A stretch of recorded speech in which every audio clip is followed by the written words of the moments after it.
Hello everyone, I'm Charlie Tolhurst and welcome to Charlie Tolhurst Show special today for the 23rd of February. Now I said special because this show usually airs on a weekend, but tonight we are going to be focusing heavily on some big news that came out from the Russia and Ukraine crisis just in the past couple of days. I'm joined by Labour Party supporter Zach Chambers to round up all the news. Hello Zach. Hi, Charlie. Hello. Hi, Zach. So, yes, we also will be reviewing the papers as well later on in the show as well. So, we'll give you an idea of what is also on the news.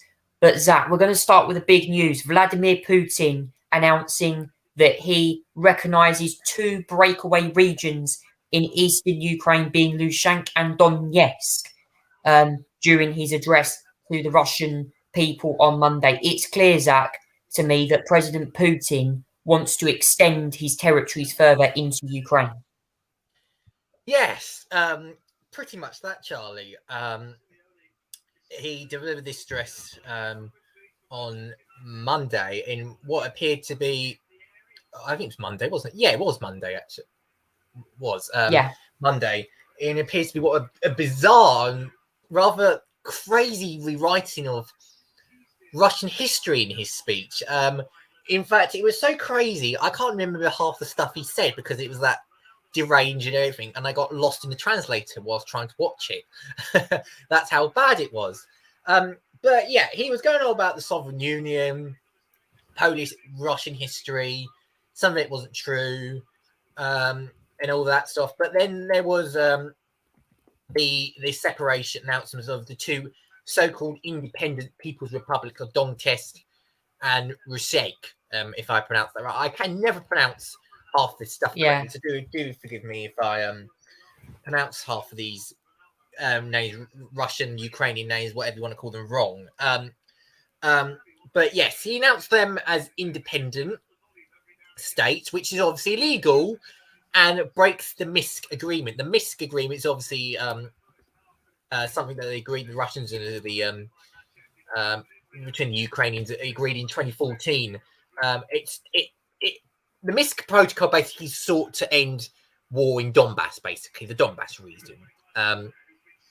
That's where all the fighting happened in 2014, where Russia decided to have a nice crunch of the region. But what happened is that the Minsk agreement yesterday on Monday was broken by these recognition of these two states in the Ukrainian territory. But the thing is, Charlie, they're controlled by pro-Russian separatists, which means they just do the bidding of Vladimir Putin anyway. And it's broke the Minsk agreement. And since that announcement came on Tuesday, there was multiple countries announced sanctions for Russia, including Russian banks, for example, assets, even export controls were announced. And one of the major developments that Germany did, who have sort of been behind the curve, and so they've been Germany using the diplomatic way of doing things. They announced that they would no longer certify Nord Stream 2, which was a massive development, Charlie. This was a massive development on Tuesday. Nord Stream 2 is the gas pipeline that basically develops and supplies gas from Russia directly to Europe from Germany. And that has now been decertified, meaning that the plant can't basically operate, can't go ahead. It can't be developed, Charlie. And that's it for Germany. It's a huge financial cost, let's just say, or more energetical type of cost, because what it does is means they have to rely on other areas for gas. Now they're going to review this, obviously, Charlie, but it's a pain that they've decided is worth taking. And I think this is good, Charlie, because we shouldn't, in my opinion, Europe should not be reliant on Russia for gas. We should be using, they should be using other ways to get their energy. I noticed, I think Japan does sort of provide oil, gas, and energy for those sort of things that we should be relying on Japan for those sort of things, not blooming Russia, who probably got a ton full of things anyway for that sort of thing. But the Russians obviously hit out and in response saying, well, if you want your gas prices at $2,000 per year and stuff like that, then go ahead, go for more expensive gas. But in some ways it could be right, but it's worth a cost, Charlie. This sort of thing is worth a cost, because the Russians, for what they're doing, taking over these regions illegally, annexing basically regions illegally, and taking them over. What's going on to land? I mean, it's got to the point now where the likes of the UK, even the US, are destroying it as an invasion, because what they're doing is going into Ukrainian sovereign land and basically taking over their land illegally. In other words, Charlie, they're taking over illegally. So that's why, that's the issue there, in terms of what's going on. So what Russia's basically been doing things legally. It's resulted in other countries, NATO countries, being, I have to say, Charlie, extremely united on this. Yeah. I've never seen NATO so united in its history, Charlie, against one country. It's incredible how they've managed to get the West and Europe come together to fight against this is basically illegal invasion of a sovereign country, of Ukraine. Now, tonight, Ukraine have declared a state of emergency, Charlie, in their parliament. Just going to get that up for you right now, actually, the state of emergency on GB state News. Of emergency, which basically gives powers and additional measures, actually. And I believe, I'm going to get that up as now, but what it does is it introduces a number of measures. It's going to start from midnight tonight, actually, from what I read. And let's see, it's going to last for about 30 days. It allows authorities imposing restriction of movement, block rallies, and ban political parties and organizations in the interest of national security. So, yeah, that sounds a bit extreme, but it maintains that security is there, basically. And it will be up to regional and local authorities to decide which measures to enforce. So the federal government, Charlie, is basically saying, we're going to put this powers in place, but we're going to let the regional and local authorities enforce it. And we'll decide what powers to use. Ukraine is also going to call out reserve forces for a year-long military service in case, Charlie, and the reason they're doing this, in case in the event that Russia troops want to invade Kiev, for example, there's a bunch of troops that are on standby that need to be prepared to go into fighting in case Russia illegally gets into their territory, basically. That means a possible bloody war between Ukraine and Russia, but the Ukraine has signaled it's ready to not just give up, it's ready to fight if necessary, Charlie. It is not going to be like Afghanistan, where the government just runs away and gives up all their territory to, say, the Taliban, because, the Taliban is going to win anyway. It looks like Ukraine are actually going to fight this out rather than, and to keep their own land, rather than just easily give it up and show weakness to the Russians in some ways, Charlie. So, yeah, big developments tonight. I'm going to try and keep up to date on this throughout whilst we're talking, Charlie, and see if there's anything going on. But yeah, it's big development now, Charlie. That's a state of emergency. Ukraine's had a shift in the past few days. A couple of weeks ago, Charlie, the message that they were sending was, well, we don't see this on the intelligence. We don't expect there's going to be an invasion, all that sort of thing. But the messaging, especially from the national security chiefs and President Zelensky itself, is that the messaging and the tone of messaging has shifted the last 24 hours. It really has shifted to a more negative, downbeat tone of what might well be happening, Charlie. I think Ukrainians are starting to realise that they are in a bit of danger, I think, Charlie. And Zach, I have to say as well, this law that Putin was given the other day, basically approved by the Russian parliament, to allow him to use troops abroad, signals for me potentially that he wants to go further with this situation in the Ukraine. I mean, is it an invasion? We don't know yet. There is potential news. I know Joe Biden, I think, has spoken about potential invasion in Ukraine. I think there's just some a news article just appeared up early on my laptop to say that Biden was warning America that Putin was going to potentially invade Russia at some point. But Zach, the thing is, though, I have to say that you could argue maybe you could blame Biden's withdrawal of American troops from Afghanistan last year as a problem, or you could just blame the fact that Putin has gone absolutely mental and decided to try and basically take over a sovereign nation like Ukraine to try and install a new pro-puppet leader. Yeah, I think what it is, Charlie, is I don't think this is the result of US weakness or anything like that. I don't think it's anything to do with that, quite frankly. I think it's the case that Putin has decided to go completely mental, rewrite history, because if you think about it, Charlie, Putin does not like Ukraine being a sovereign, independent country. In Putin's history and mind, he thinks that Ukraine was all part of Russia, and it probably was at the time, in the past. But obviously, times changed. Those wars happened, and Ukraine has become its own independent self. In terms of being a democracy, wanting to what there be, it's been there since Ukraine's been there since 32,000 BC, Charlie.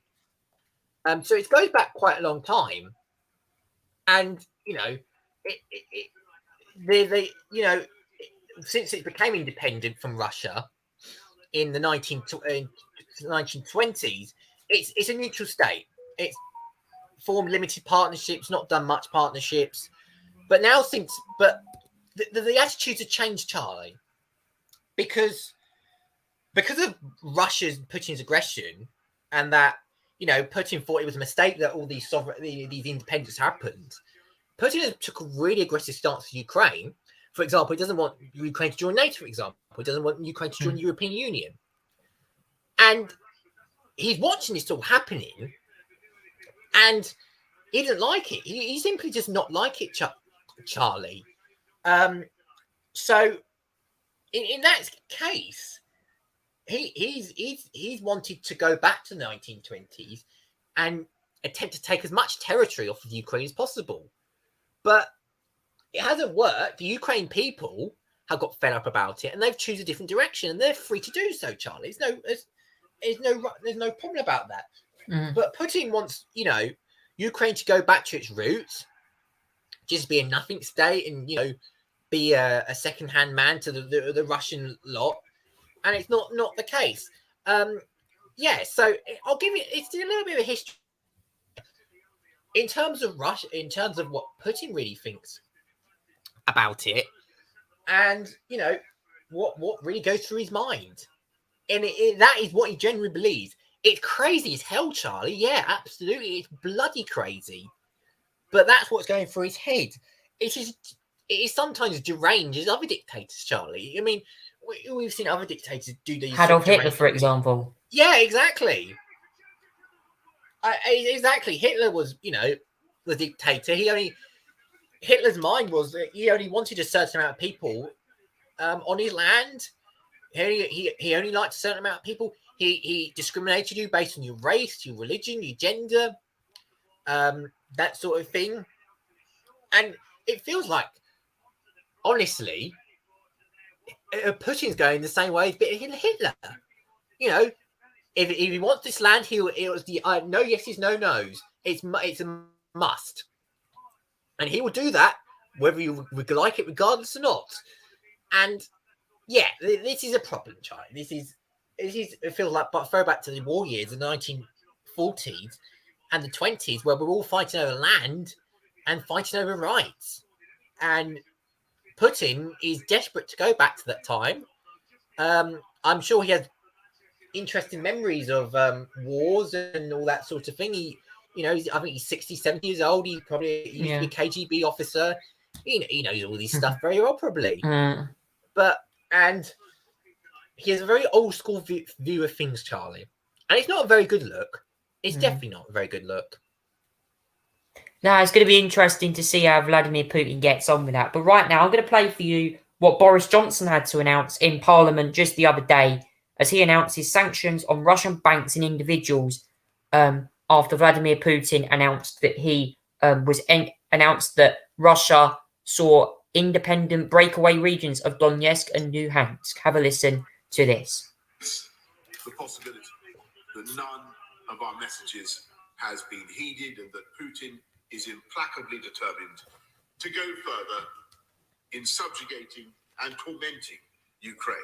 Now the UK and our allies will begin to impose the sanctions on Russia that we have already prepared, using the new and unprecedented powers granted by this House to sanction Russian individuals and entities of strategic importance to the Kremlin. Today, the UK is sanctioning the following 5 Russian banks: Rossiya, IS Bank, General Bank, Promzyaz Bank, and the Black Sea Bank. And we are sanctioning 3 very high net worth individuals: Gennady Timchenko, Boris Rottenberg, and Igor Rottenberg. Any assets they hold in the UK will be frozen. The individuals concerned will be banned from travelling here. And we will prohibit all UK individuals and entities from having any dealings with them. This is the first tranche, the first barrage of what we are prepared to do. And we hold further sanctions at readiness to be deployed alongside the United States and the European Union if the situation escalates still further. Thank you there to the Prime Minister Boris Johnson for that. Well, that was what Boris Johnson had to announce. This is what the US President Joe Biden announced over Russia, as he announces sanctions as well. Yesterday, Vladimir Putin recognized 2 regions of Ukraine as independent states. And he bizarrely asserted that these regions are no longer part of Ukraine and their sovereign territory. To put it simply, Russia just announced that it is carving out a big chunk of Ukraine. This is the beginning of a Russian invasion of Ukraine, as he indicated and asked permission to be able to do from his Duma. We're implementing full blocking sanctions on 2 large Russian financial institutions, VEB and their military bank. We're implementing comprehensive sanctions on Russian sovereign debt. That means we've cut off Russia's government from Western financing.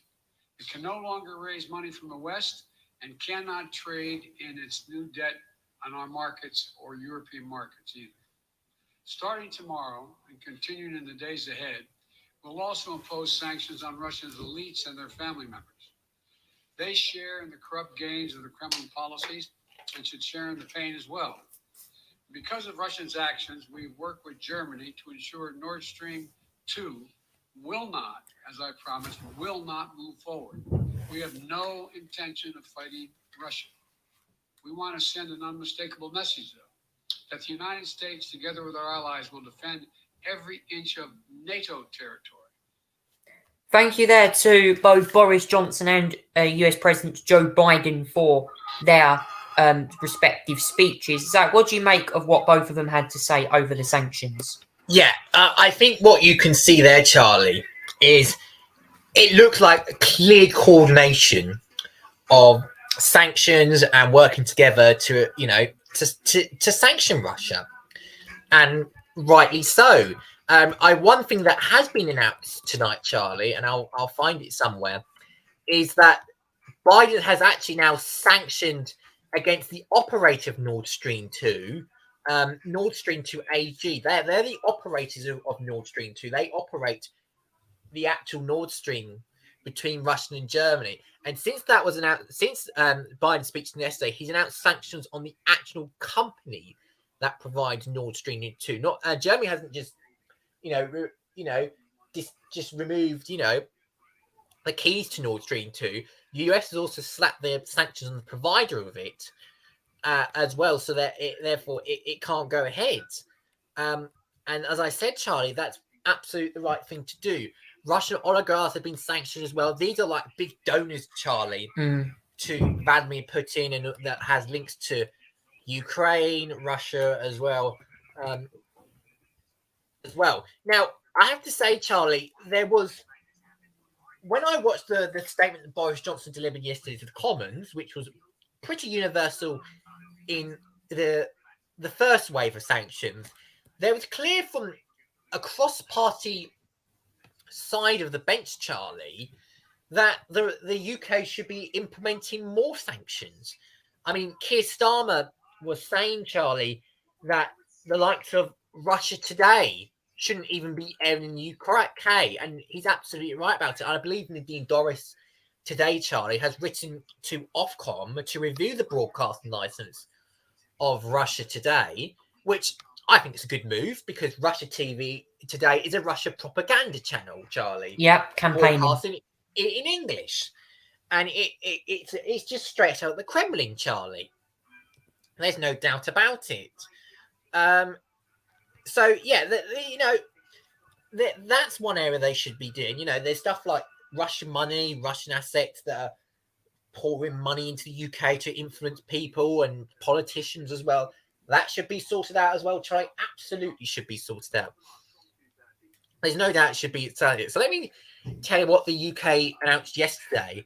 5 banks had their assets frozen. So that means they can't use their assets and everything like that. That's significant. That means to generate the money and everything like that, they can't do it, Charlie. They absolutely can't do it.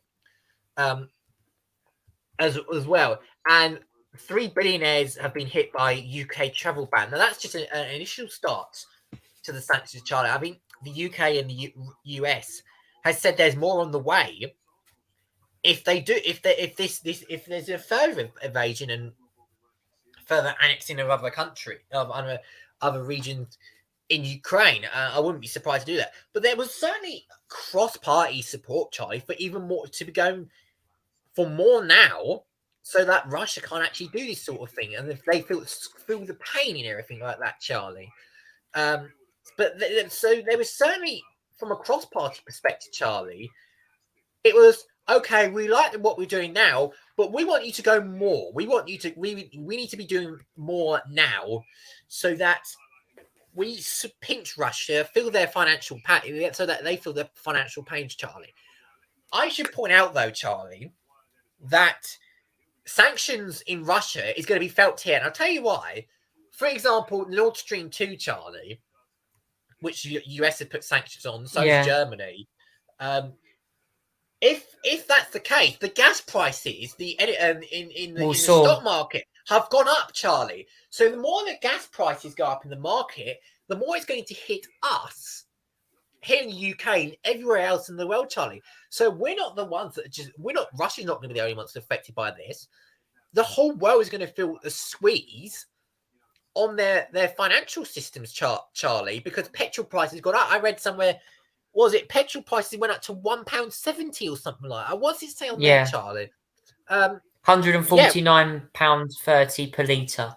Yeah, that's just the average price at the fuels, and that's huge, Charlie. I've never known it to be that high in terms of oil and gas and everything like that.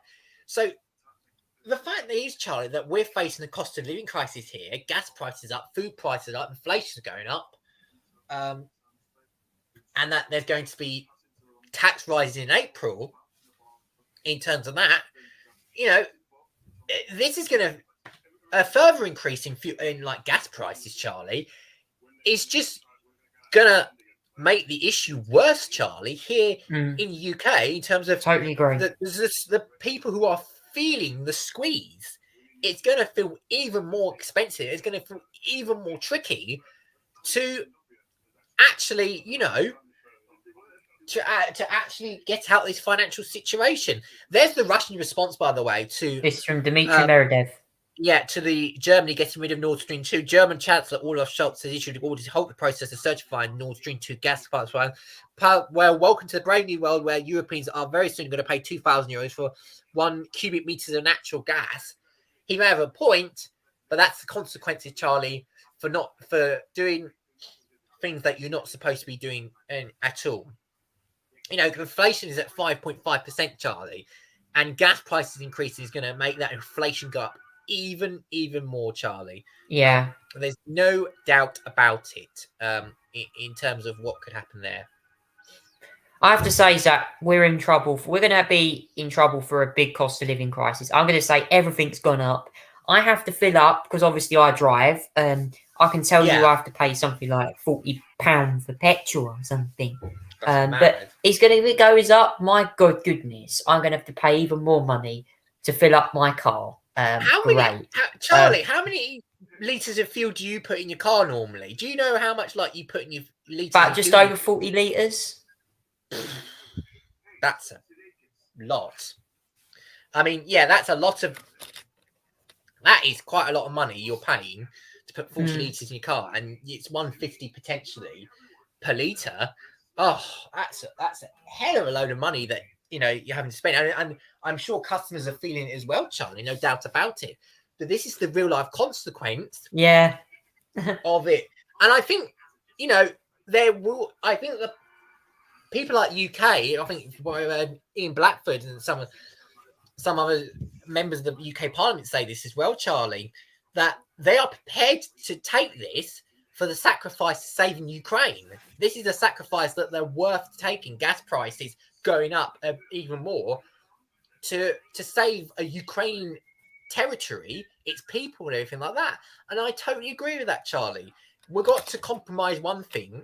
And I'm afraid if it means higher gas prices to save the people of Ukraine, then and punish Russia, then so be it. We're going to feel it, Charlie. But that's the least of our worries at the moment, I think, Charlie, I think. Yeah, Zach, it's very interesting. Well, we'll keep you updated with the Russia-Ukraine crisis. All I can say is that there's been news. I believe at the moment there is a press briefing on in the White House that Jen Psaki is leading. Let me see. I think there might well be. I'm not quite sure. This is coming from the White House, from a statement from Biden. He's put out something on Nord Stream 2 yesterday after further close consultation between our two governments. Germany out its halt certification of the pipeline. However, directly my administration imposed sanctions on Nord Stream 2 and its corporate officers. That's that statement from Biden. I'm not sure if Jen Psaki is briefing at the moment. I'm not sure whether she briefed earlier, but I will check when she was due to brief. Let me see. It doesn't look like it. Let me go to his schedule because I don't think it's on the schedule here at the moment, Charlie. It may well be that he's somewhere else. All right. It was due to be at 2:30, so it might have already been done, Charlie. I'm not quite sure. But it may be that they've already. Yeah, it's live at the moment. You can watch it on YouTube. Live. Oh, is it? Okay, right. I haven't been watching that, unfortunately, but I've been trying to keep up to date for updates. But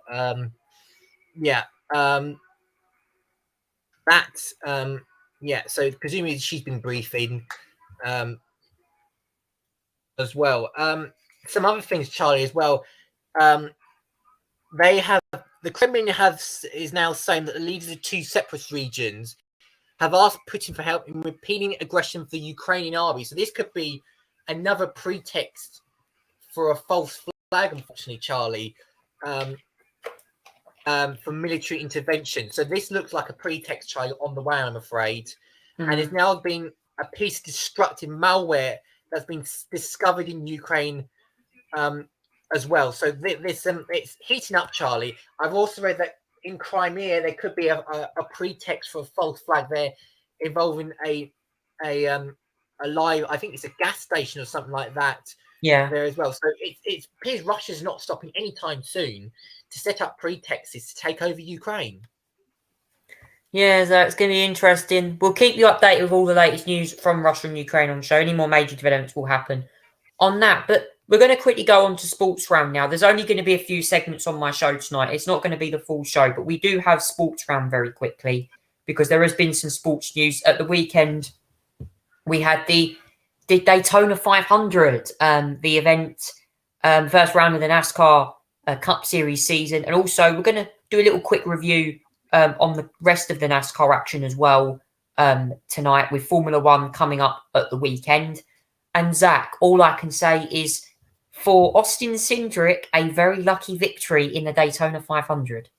And he just about finished ahead at the last lap, Charlie. I was watching the last lap as it happened. In fact, I watched pretty much most of the race, Charlie. That was a very interesting race, never to say, Charlie, in terms of what happened there. As well, Cindric is a rookie and he's won the Daytona 500. What a result for him, finishing first and winning the race as well. What a great job, I have to say, for Austin Cindric as well. Absolutely brilliant job, Charlie. And he just beat Bubba Wallace for the second year in a row. Charlie finished second for the second year in a row. He didn't win last time. He finished second last year. He nearly won last year. He nearly won this year, Charlie. But unfortunately, he finished second again as well. He had help. Obviously, Cindric had help from Blaney, and won run the race as well from the draft as well. Problems. Let me just note something. Problems for Keselowski. No, not problems for Keselowski, actually. He did quite well. He didn't win, but it's been noted here that he did quite well. Did very well throughout Speed Week, so he could be one to watch. Wouldn't you say problems for the number 21 Wood Brothers car of that driver who crashed out, sadly? Yeah, no. Harrison Burton, that was it. There, in terms of what happened, yeah, he crashed out, sadly. Again, I don't know where did Jack Villeneuve finish? Because wasn't he? He was down. Jack Villeneuve finished 22nd. 22nd.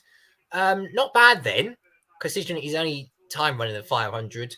But there's a few names like Logano, Dillon, who didn't quite who performed quite very underperformed. The DNF was Stenhouse, Gilliland. Biffle did actually finish, but ran so many laps down that he actually finished behind some DNF runners. That's quite something. Ross Chastain was the first one, I believe, to crash. Yeah. And got involved in the incidents, and I saw that he got finished 40th, Harrison Burton 39th, and Hamlin was also involved in crashes as well. Harrison Burton, wasn't he? He was the one that was flipped over, didn't he? Yeah, Harrison Burton got flipped, yes. I just remember the 21. He got flipped over, Charlie, in the accident, which could have been a lot worse, I have to say. These are new cars, by the way, Charlie, as well. And if they're flipping that easy, that's a problem that NASCAR might have to look at. But the fact this is a new car and they flipped so easily, it is a little bit of a worry. I know the roof flaps are supposed to do its jobs and everything like that. It probably didn't do as much as a job this time around. But Burton it was only one flip, thankfully, Charlie. And it wasn't a massive impact, you have to say, Charlie. It was a very minor flip, and he got up again. So, yeah, it was a crash nevertheless, Charlie. That took out Hamlin, William Byron, Burton, Tyler Reddick as well, I believe. Carl Busch got involved, but he managed to get through it. He managed to get through it with a little bit of damage. As well, certainly on the rear of the car, Charlie, as well. I think Harvick was also involved in that as well. But yeah, Cindric, the winner on his rookie season, Charlie, as well. And you see Kyle Busch, the 8th position, did well throughout Speed Weeks, I have to say, Charlie. In the duels, I think, yeah, he did well in the duel. Oh, well, he nearly did well in the duel. Someone spat it. Yes, he did well in the duels. But Kyle Busch, was it 6th? I think it was. 6th place. Yeah, 6th place according to this. Good Speed Week for him, Charlie. I should point out one of the people I want to point out there as well. Yeah, I'm going to go through the results. Austin Cindric first for Ford, Bubba Wallace second, Chase Briscoe, great third for him, Ryan Blaney fourth, Aric Almirola fifth. He had a pretty strong weekend, getting through all the carnage as well during the race. Kyle Busch was 6th. 7th was 2021 Daytona 500 winner Michael McDowell, having a very good weekend. Daniel Reagan was 8th. Brad Keselowski was 9th, who was involved in a couple of little collisions. I think one collision where he lost control of his car, and I think Carl Larson got involved in it. Several drivers, he didn't finish. Sadly, did Larson. Chase Elliott completing the top 10 there, which means Austin Cindric gets the first place into the playoffs. NASCAR return this weekend with the Cup Series at the Auto Club Raceway for the Auto Club 400 as well. But in the Xfinity Series, we're going to just quickly review that right now for you. It was It's What for Dinner 300 there. The winner of that event was Austin Hill, who won that one, with AJ Allmendinger second. Funny enough, who actually entered one of the NASCAR races, the Cup Series races last year in Indianapolis, and actually won it. And third there, Noah Gregerson. Zach, what did you make of the rest of the action from the Xfinity and the Camping World Cup Series? Yeah, that was a good race, Charlie. Although it was sort of ruined at the end because Matt Snyder, Charlie, had a very large crash into the catch fence on the last lap of the race. It was a huge flip, Charlie. It launched right into the air, almost looked like when it somersaulted, and it ended up hitting the catch fence at the end of the race, which resulted in Snyder destroying the car and Austin Hill winning on the last lap because the caution came out as well. Nextra Energy Resources 250 as well. I think it was Zane Smith that won the race as well. Yeah. Ahead of Ben Rhodes and Eccles and Tom Gray, and Parker Kligerman in 5th as well in that result. So Zane Smith was the winner in the truck race. Also a good race to watch as well, Charlie. Yeah, and I'll tell you where the next rounds are for the Xfinity and the Camping World Truck Series. Production Alliance Group 300 at the Auto Club Speedway for the Xfinity. Camping World Truck Series, they go to Las Vegas, actually, for the NASCAR Camping World Truck Series race at Las Vegas. 5th of March. Yeah, 2 weeks time. Yeah. Be very interesting. Week on Saturday, so you'll be watching that one in Las Vegas. It's going to be interesting to see how they get on. Now, though, it's time to go all out and talk about the papers. The rest of the segments will appear on my show at the weekend on Sunday, which is when the next episode of this show will launch. So let's go on now and do the paper reviews. I always want to talk about newspapers because we've also got some news as well that I'm sure will be on the papers with tomorrow in Britain, which sees the end of COVID restrictions in England. So we're going to go over the papers right here for you now. If any new papers, we will keep you updated on them. So here is our paper headlines, starting with The Guardian, which says war threat grows as Putin backs Ukraine poxy states. Revealed UK ghost flight boom since 2020. The Daily Telegraph says Putin is invading and will go much further, says US President Joe Biden. Also, no student loan for maths and English fails. The Daily Mail has a huge headline with Russian tanks. Biden twisted Putin is ready for bloodshed.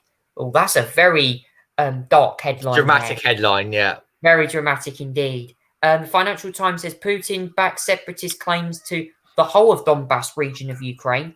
And also Volkswagen steers Porsche towards £20 billion of listing. The Times says West imposed his sanctions as Biden warns of a war. Also, Johnson is the first PM to be questioned under caution by Met Police following Partygate. The I newspaper claims Putin takes Europe to a brink of a war. The Metro says we'll grab him by the rubbles.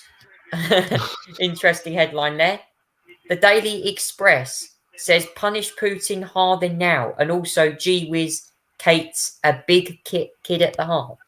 And also, the Daily Mirror says get dirty Russian money out of the UK now. Zach, what do you make to the latest newspaper headlines? Yes, obviously, unsurprisingly, dominated by the Russia Ukraine story. We'll go through those papers, Charlotte. I believe there's also some other papers that just come out as well. There will be more coming out at 10 to 10:30 tonight, but I'll show you 2 that have come out tonight at the end of this, Charlie, if that's okay. Yep, that's fine. So let's start with The Guardian. War threat grows and putting back to Ukraine proxy state. So that means obviously talk about the separatist independent republic reasons as well, who obviously, as I just said as well, Charlie, have asked for support tonight to bring in the Russian military to support Ukrainian aggression, or so-called Ukrainian aggression. By the way, that's probably all just a load of crap, as we know the Russian tactics by now, Charlie, is to make things up as they go along, so they could so that they could pretext something, for potentially war and all that sort of thing. Charlie, that's what they do. That's the front of The Guardian. The Daily Telegraph: Putin is invading and will go much further, says Biden. Yes, he's probably right. And as well, I should point out, Charlie, is that the US has very good intelligence, Charlie. Very good intelligence on what Russia is doing to Ukraine at the moment. We've seen this from the UK as well. We've got advanced technology. This strategy, Charlie, of declassifying intelligence as it goes along to get ahead of what Putin is planning to do has significantly worked, Charlie, because what Biden, the US intelligence, has said have been pretty much correct all along. I mean, the timings have maybe been slightly different as we go along because Putin's probably delayed everything because of US revealing this intelligence. But what the US intelligence has done is expose the plans, and now Putin can brush that aside and everything like that. But he's been exposed, and whatever the timing is about it, Charlie, and the developments. That might well be out because Putin has decided to delay whilst all this intelligence has been revealed. He's got the intelligence spot. The US has got the intelligence spot on, and is absolutely spot on, and is declassifying information. Now, I have to say, Charlie, I think Biden's handled this much better than he handled Afghanistan. There's no doubt about it. He's done very well in this regard. I think, in my opinion, twisted Putin ready for bloodshed. Yes, absolutely. Donetsk and the other region, I can't remember the name. I always forget the other name of the other region as well, Charlie. Lusank. It's a name that I'll keep forgetting, so do excuse me. But Lusank and Donetsk, they've already been claimed by the Russians. No doubt about it. Russian separatists have claimed that. And there'll be no doubt they'll try to claim other regions as well. And they'll do it without fear or something if it kills people to do it. And that's what they'll do, Charlie. As well. It's already invasion according to them as well. Putting back separatist claim to hold Donbass region of Ukraine. Yes, that's pretty much it as well. I should point out, Charlie, in the Donbass region as well, when I want to mention this as well, not all of the Donbass region was controlled by Russian separatists. It was only like a minor area, Charlie, that they were claiming. So it was only like a short little bits and pieces there. Now they've gone to claim or recognize independent territories, or so-called independent territories, by so-called independent territories, and and just basically claim the whole Donbass region. So that's Russian separatists basically claim the whole lot of it, as well. So that's one point there. Now the Times. And 9 times West imposed sanctions of Biden was of war, as I said, Charlie. If we think about it, the UK and US, the EU, Western countries, European countries have done massive coordination on this, Charlie. I mean, they've done the first set of sanctions. They've decided that mainly they're going to do one set of sanctions now, and if there's going to be more invasions, it's going to be a bigger and much more tougher financial set of sanctions as well, Charlie. I mean, they've been talking about SWIFT. That's the economical system where they all trade under as well. That could be affected. That really could be affected, Charlie, and that would shut Russia out of the worldwide economy, really. In other words, that could be one of the measures that they do next time round if that's not being affected. So that's another area down there that they could consider, well, Charlie. So that's the Times front page. West imposes sanctions, Biden warns of... I would also like to mention as well, the Johnson is the first PM to be questioned under caution as well. Yeah, there was a leak of that, Charlie, wasn't there? ITV and I think the Telegraph got this, got a leak of the questionnaire that the Met Police was handing out. Yeah.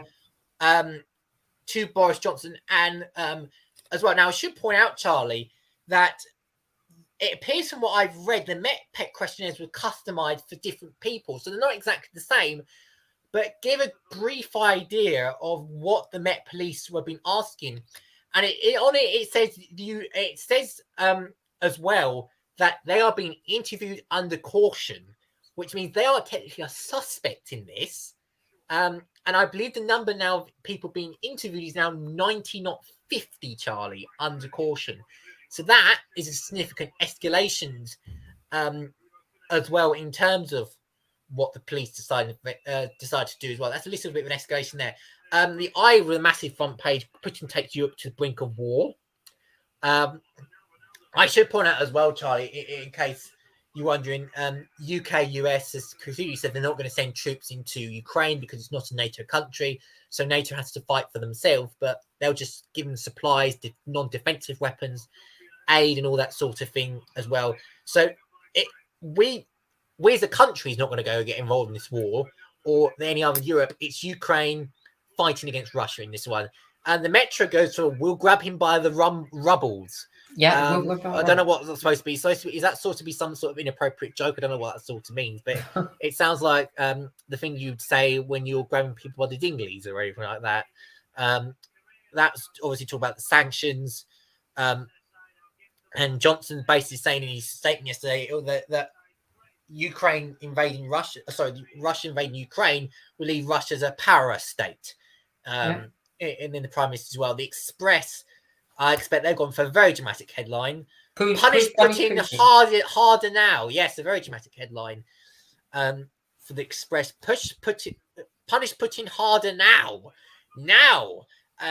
Obviously, they were mentioning, Charlie, about the cross-party statements about what Johnson announced yesterday. And there's a sort of cross-party sense, Charlie, that that the Prime Minister should go for tougher sanctions now rather than later to deter Putin and make him feel like the financial effects as well. Now, I think you can see him here with his meeting with the Chief of Defence Staff, Sir Tony Radkin, at the MOD in London yesterday.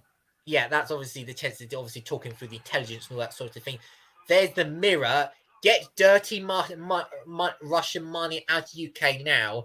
This is obviously talk about, the fact that many Conservative figures and potentially some Labour figures as well, Charlie, have been taking links, money that from donors that have linked to the Russian government and those sorts of things. And they've been freely financed and spread across the UK to influence people, Charlie, with power and to create conflicts of interest. And that's something that needs to be tackled, Charlie. It needs to be tackled. We cannot be controlled by Russian money, Chinese money, or wherever those sort of things. We cannot be, relying on those sort of things. It's be clear as well. And the Daily Star, they go for the more comical thing. That'll learn him. World outrages Vlad's tank rolling. Look at it, and they've gone for a front page of a rather scoffed-looking Putin. As Britain threats Putin invasion by sanctioning 5 banks and 3 very rich Russians. That will learn. So the basic Daily Star saying these sanctions are pointless, really, because they're not going far enough, and that will really stop Putin for doing his little invasion. The Star goes for Boris, stop mad Vlad. They're this really going for the puns on this one, as they talk about the UK arms boosting to Ukraine. Putin illogical, irrational. They're not wrong there, Charlie, in terms of that. Now, I believe, Charlie, there's 2 front pages that now have come out for tomorrow. I will just refresh my page to see if there's any more. We'll get them up for you right now, guys. Tomorrow. 2 front pages tomorrow from the Metro and the Financial Times, Charlie. Let me tell you what the Metro one says. The Metro one goes for the reference that Defence Secretary Ben Wallace made, where he says that Putin's gone full Tonto. Now, if you want to know what full Tonto is, Charlie, I had to look up the meaning for this. It's a Spanish saying for basically a fool, Charlie. That Putin is a fool and he's stupid. That's the meaning of gone full Tonto. Taking lunacy to a new level, Charlie, is the definition of full Tonto, Charlie. And that's the reference that Ben Wallace was making, was so full and basically taking lunacy to a new level. That's the meaning, Charlie, of full Tonto. That's the reference Defence Secretary Ben Wallace made, and he's probably not wrong on that side. In fairness, yeah.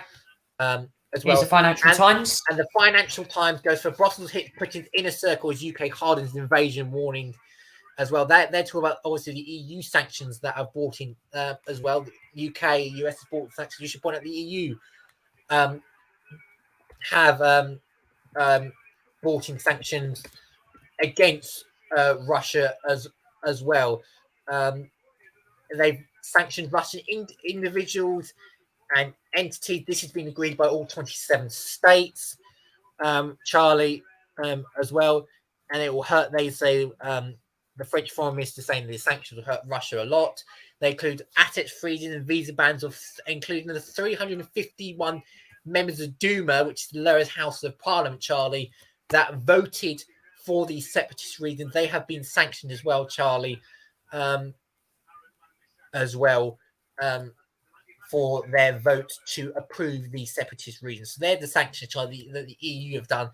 Many different sanctions, but many time targeted as well.